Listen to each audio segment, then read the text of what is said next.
qual seria o caminho para o avivamento? Quem precisa de avivamento? A palavra avivamento, segundo o dicionário da língua portuguesa, significa o mesmo que tornar vivo, avigorar, despertar.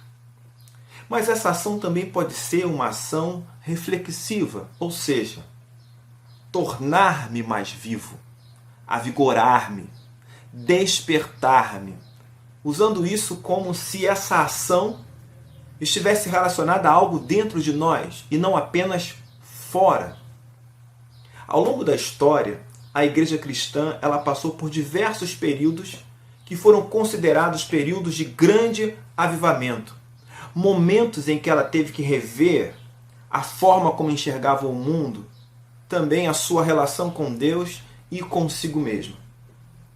Falar sobre avivamento significa você também ir até o século XVII para poder perceber o que as confissões de fé diziam sobre Deus, sobre o mundo, sobre a vida, sobre o papel da igreja. E isso sem perder de vista, sem desconsiderar a ótica da dedicação a Cristo, da obediência à palavra, da necessidade de testemunhar aos outros e também de narrar a sua experiência pessoal. O século XVII ele foi marcado pelo desejo dos pietistas de valorizar não somente a reflexão teológica, mas fundamentalmente a experiência pessoal, a vida devocional, a praticidade das Escrituras e a possibilidade de conhecer Deus através do coração. No século XVIII, esse apelo conjunto à mente e ao coração fez com que a igreja descentralizasse o olhar de si mesma e enxergasse as condições das massas, enxergasse os menos favorecidos, aqueles que eram explorados pelas camadas mais altas da sociedade. E não somente isso, aqueles que não tinham acesso à educação, justiça social e à igualdade de direitos. O avivamento resultava em um olhar sobre a coletividade, contrariando um tipo de cristianismo afetado pelo individualismo, esse individualismo antropocêntrico da modernidade. No entanto, com o passar dos anos, a igreja se tornou cada vez mais fechada em si mesma. Um exemplo disso é que a escola bíblica dominical ela surge para resolver uma demanda social. A escola dominical ela surge porque as pessoas da cidade não tinham acesso à leitura. Consequentemente, permaneciam na exploração. E a escola dominical ela surge para poder resolver essa questão social, e a matéria que era utilizada para ensinar os cidadãos a lerem era a própria Escritura. Dando um salto aqui, eu fui forjado nos anos 80. Nasci nos anos 70 e fui forjado nos anos 80. E nessa época, muitas comunidades mais conservadoras, como a minha, foram influenciadas por alguns movimentos pentecostais e neopentecostais. E trataram o avivamento como uma simples manifestação litúrgica. Ou seja, ser avivado significava ser favorável a bater palmas, cantar músicas mais contemporâneas, fazer uso de alguns dons espirituais, orar ou se manifestar em voz alta. E para os mais conservadores, a palavra avivamento assumiu um sentido pejorativo, quase negativo, algo que faria a igreja perder a sua identidade. É fato que hoje estamos distantes de uma discussão sobre a preeminência da razão sobre a emoção. Também não estamos mais tão preocupados em caracterizar um avivamento a partir de manifestações litúrgicas. Aliás, se assim fizéssemos, nós temos as manifestações mais bizarras possíveis, que vão desde rugido de leão, imitação de animais, até pessoas girando euforicamente durante um culto. Mas, para que você tenha acesso a isso, basta você olhar alguns vídeos nas redes sociais. O fato é que a chamada pós-modernidade, ela nos trouxe outros desafios. Não estamos mais tão preocupados com o avivamento sendo uma manifestação litúrgica, não estamos mais preocupados se a razão deve prevalecer sobre a emoção, se a emoção deve prevalecer sobre a razão, se deve haver equilíbrio. A preocupação não é essa. A igreja cristã contemporânea, ela vive num mundo que está em constante transformação. A transformação, ela é tão intensa que sociólogos, historiadores, antropólogos, filósofos, todos ainda debatem se devemos nos referir a esse momento histórico como modernidade, pós-modernidade, hipermodernidade, supermodernidade. Não há um consenso. O fato é que, como se já não bastasse o antropocentrismo e o individualismo herdados da modernidade, o desenvolvimento tecnológico que caracteriza o mundo que nós vivemos hoje também ampliou o tempo, encurtou os espaços, acelerou a história e, além disso, evidenciou uma diversidade social, política e cultural existente no mundo que nos rodeia. Ao mesmo tempo em que esse momento histórico que estamos vivendo facilitou o contato entre as pessoas de diversas culturas, ele também transformou o modus vivendi das relações sociais e legou ao ser humano uma interrogação permanente sobre aquilo que é virtual e o que é real, principalmente nessa época que estamos vivendo hoje. O ser humano ficou mais individualista, mais introspectivo, como se o mundo fosse singularmente preparado para atender todos os desejos do seu coração. Sem isso, qualquer coisa ou pessoa pode ser descartada. Por causa do egocentrismo, as relações se tornaram mais utilitaristas. Agora a igreja está inserida em uma sociedade urbana, que é hedonista, que busca o prazer o tempo inteiro, a sua satisfação, que é consumista, e as pessoas se acostumaram também a consumir serviços litúrgicos. Uma sociedade que é insaciável, imediatista, individualista, escravizada pelo tempo e também pela tecnologia. Os resultados mais evidentes são a relativização da ética e da moral. Mas também crises de identidade, dramas relacionais, crise de autoridade, crise que mostra um desconhecimento bíblico e teológico. Mas mesmo assim, apesar dessas inevitáveis transformações socioculturais, muitas igrejas continuam ocupadas com uma problemática teológica do século XVI, cantando músicas do século XVIII e XIX e treinando pessoas para viver a mesma relação eclesiástica do início do século XX. Então, um dos grandes desafios da igreja contemporânea é forjar líderes, educadores, discipuladores que compreendam o contexto sociocultural que estão vivendo e também essa nova conjuntura relacional.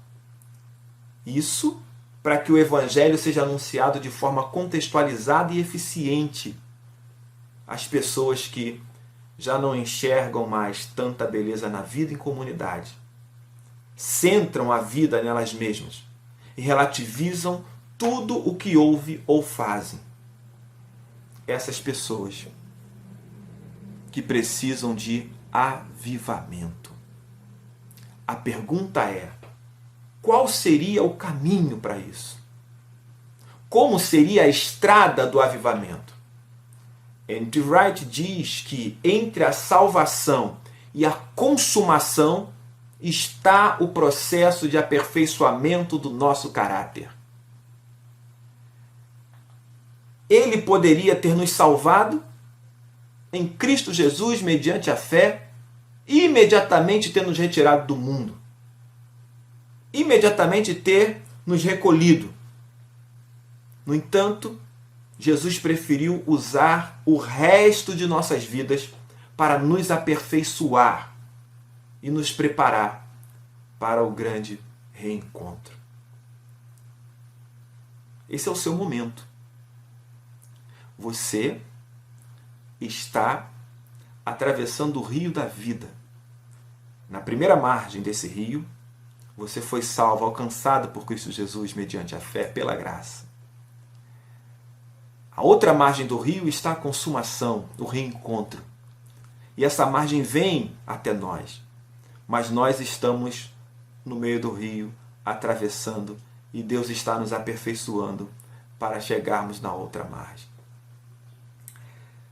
Após pregar o maior sermão de todos os tempos, o Sermão do Monte, Jesus disse aos seus discípulos: entrem pela porta estreita. É a porta apertada e o caminho difícil que levam para a vida, e poucas pessoas encontram esse caminho. Não há avivamento sem ajustamento. E não há ajuste sem algum tipo de dificuldade. O processo terapêutico também envolve limpeza e desinfecção. E isso sempre será doloroso. Eu lembro que, quando eu estava no seminário, um grande amigo, companheiro de turma, ele queimou as suas pernas quando estava acendendo a churrasqueira. E teve queimaduras de 2º e 3º grau. E eu lembro de ter visitado ele estava com as pernas todas enfaixadas e o dia sim, dia não, tinha que fazer os curativos, ia até o hospital fazer os curativos. E aí ele estava me contando como eram feitos os curativos. As ataduras eram retiradas. E aí o enfermeiro pegava uma escova e escovava as queimaduras dele. E ele dizia que a dor era quase insuportável. Até quando? Até sair sangue. Eu falei: rapaz, você deve ficar arrasado com essa dor, a perna sangrando. Ele disse para mim: Júnior, quando o sangue ele surge, eu fico feliz, porque é sinal que tem vida ali. É preciso retirar o tecido morto para que a vida apareça. Você entende o que eu estou falando? Você entende que esse processo terapêutico envolve limpeza e desinfecção? E isso sempre será doloroso, mas nem todos querem esse caminho. Decidir o que deixar, se ajustar à porta e se adaptar ao caminho difícil são marcas do verdadeiro avivamento. Quem busca avivamento precisa tomar essa decisão, se ajustar à porta, se adaptar ao caminho difícil, porque é isso que Jesus diz. Eu sei, a estrada é longa para todos nós, mas ela passa pela avenida da renúncia. Jesus disse: quem quiser vir após mim, negue-se a si mesmo. Ela passa pela rua da cruz. Tome diariamente a sua cruz. Jesus já carregou a dele. Agora você precisa carregar a sua. E passa também pela viela da perseverança. Siga-me, disse Jesus. Eu repito para você: quem quiser ser meu discípulo, negue-se a si mesmo, tome diariamente a sua cruz e siga-me. Até quando? Até chegarmos ao nosso destino final. E eu espero encontrar você lá, no fim da estrada. Mas enquanto isso, avive-se. Anime-se com essas palavras. E acredite, o Pai, o Filho e o Espírito Santo estão sempre conosco ao longo da estrada da vida.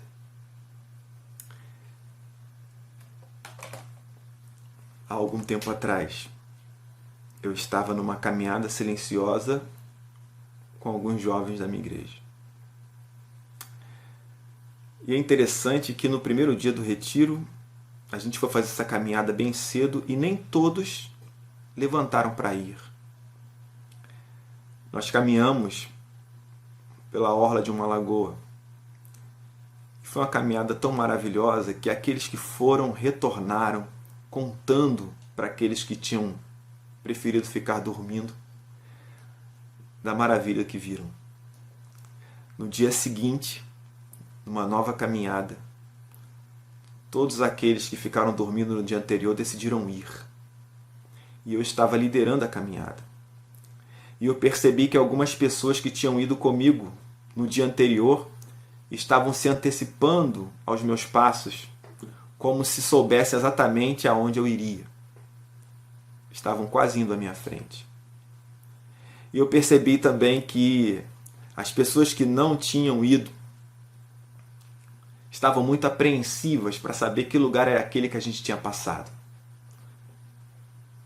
Quando eu passei em frente ao pier que tínhamos parado no dia anterior, eu fui direto e comecei a caminhar por um caminho feio, apertado.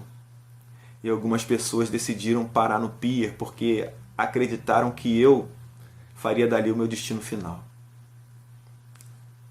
Outras pessoas foram comigo, sem saber bem o que estava acontecendo e como estava indo. O fato é que quando eu retornei e parei no pier, foi como se Deus falasse comigo exatamente o seguinte: às vezes você acha que sabe para onde está indo, e como essas pessoas, você toma a dianteira, como se soubesse para onde eu quero te levar.